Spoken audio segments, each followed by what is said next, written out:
It's time to talk about what's happening with Wizards of the Coast. What most players like yourselves already know. Wizards of the Coast and Hasbro are broken.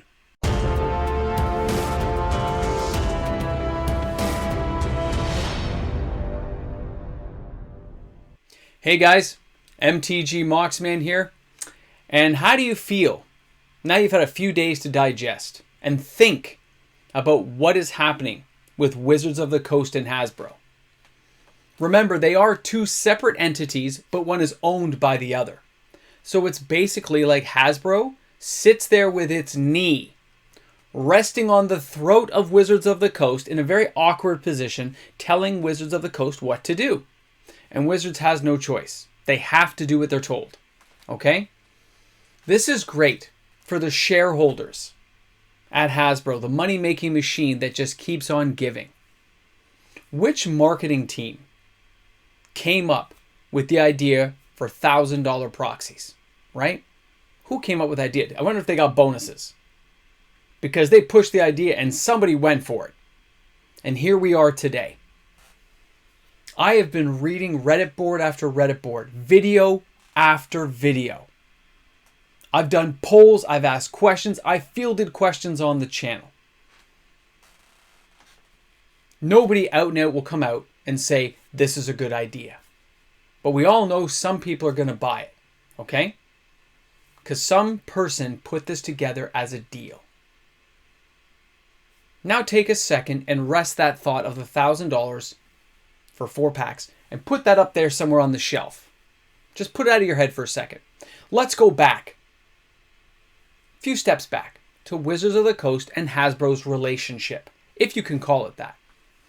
More like a kidnapping. So I look at these two companies, and you have shareholders who you have to perform for. I understand that, capitalist market, yada yada. Nobody has to buy their products. I understand. But I want to reason with the people out there and say, what are you thinking? If you take a product like this, or any product that they've been putting out in the last little while, Trip, Flip, Double Masters, they're trying to hit the new ceilings for the pricing, okay? They're trying to push the envelope to make more profits as dictated by Hasbro. Make more money, make more money. Bring us more money. Bring us truckloads of money. Great. Wizards only has so many tools available to them. We know this. If you guys watched Magic Historian's video, very well put together. Very good video. I recommend watching that video.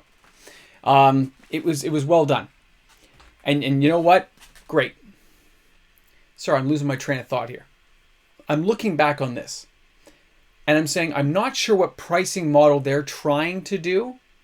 But all they're doing right now is pushing players into the proxy market. Literally pushing them in. And they're happy to go. More players are saying, I'm not buying a single sealed product from Wizards going forward. I'm sticking to singles, if that.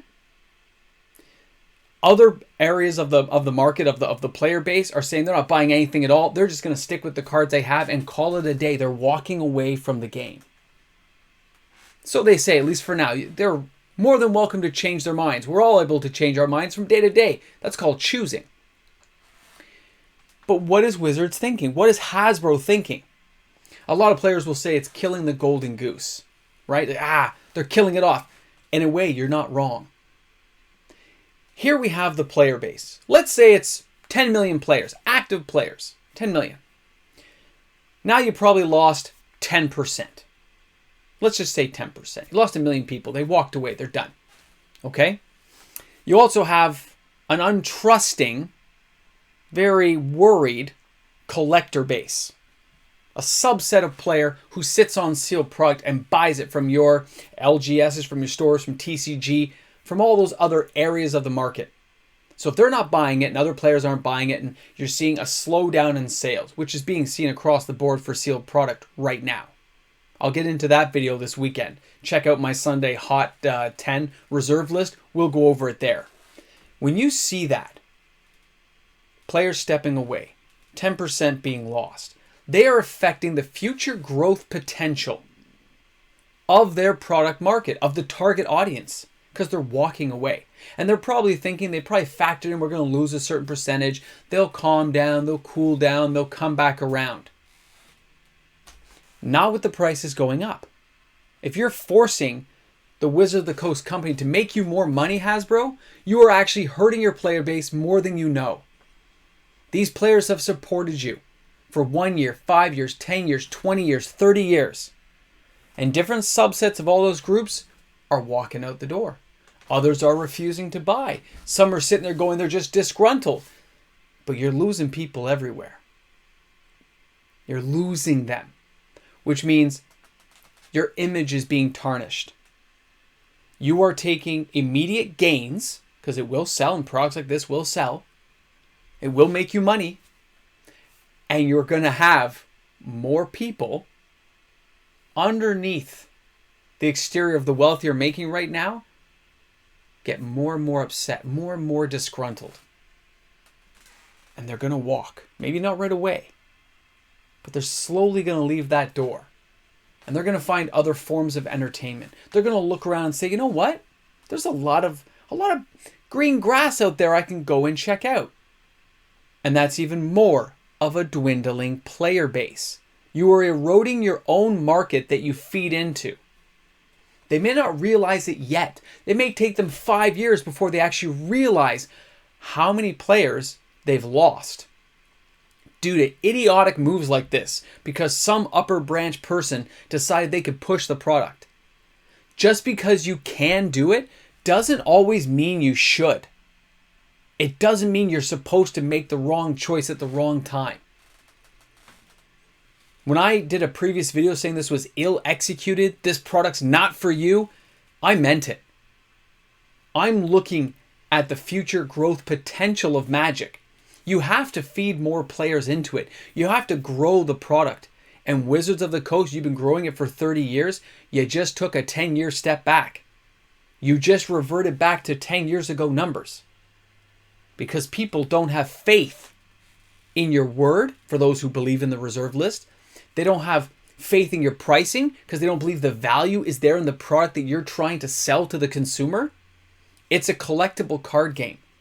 Anyone can go print those proxies. Trust me, I saw a lot of people talking about it on Reddit. Go check your boards out. See what people are saying. If you thought printing your own proxies was going to stomp out the market, that's ill-advised. It just shows people that you don't care, or perceive that you don't care. And maybe they don't, because they're going to make a lot of money. But short-term gains for long-term losses of erosion are far worse than you'll know. That erosion doesn't just affect the immediate level of Wizards, of what products they're selling. That's what you all see with your eyes. Think about the lower sales on companies like TCG Player, lower sales at your LGS level, lower sales on eBay. Lower sales means stores order less, which means less trucks go out, so it affects distribution. It affects the secondary market for sales. It is an erosion, a backward step that some places won't survive. Some of these places were kind of hanging on.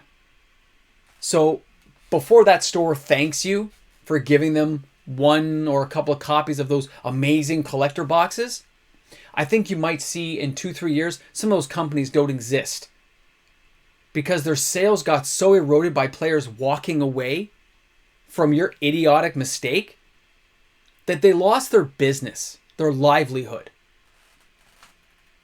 TCG sales down, they scale back, they lose a few of their workers. A few more persons in distribution get let go. It affects everywhere when these kind of decisions are made. And you're right, they have the right to make them. Don't get me wrong. Understand that right now. I get it. They can do it. But should they have done it?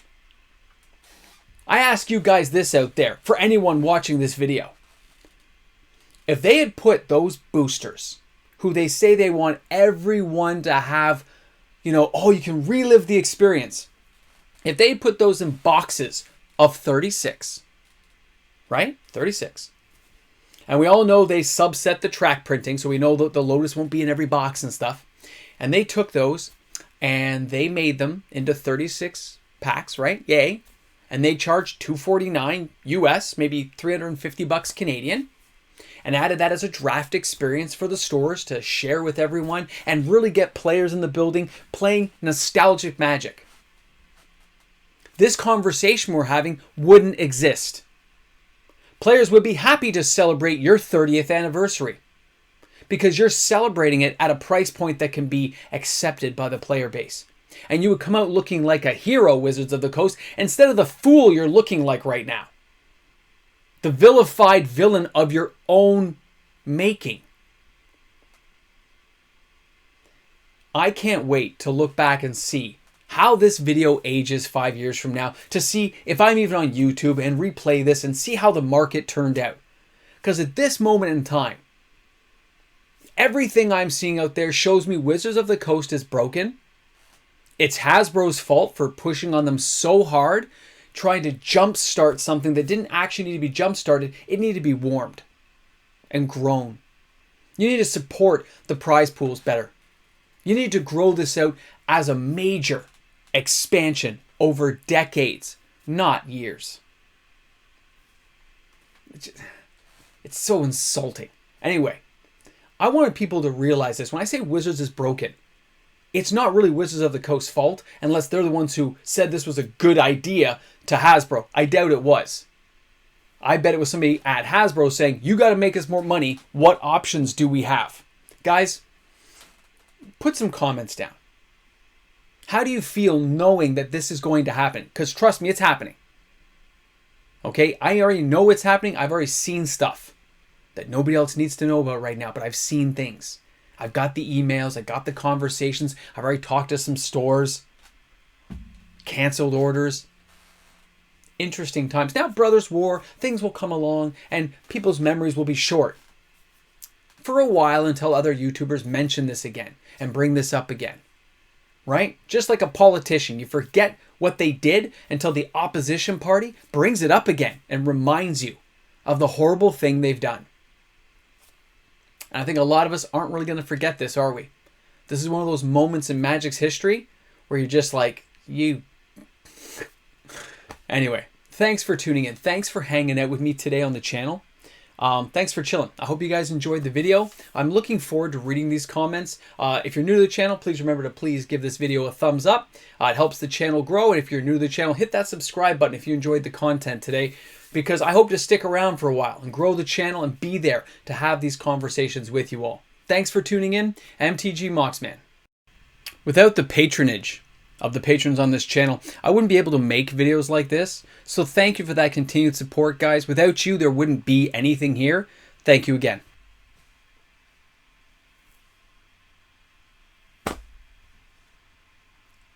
Idiots.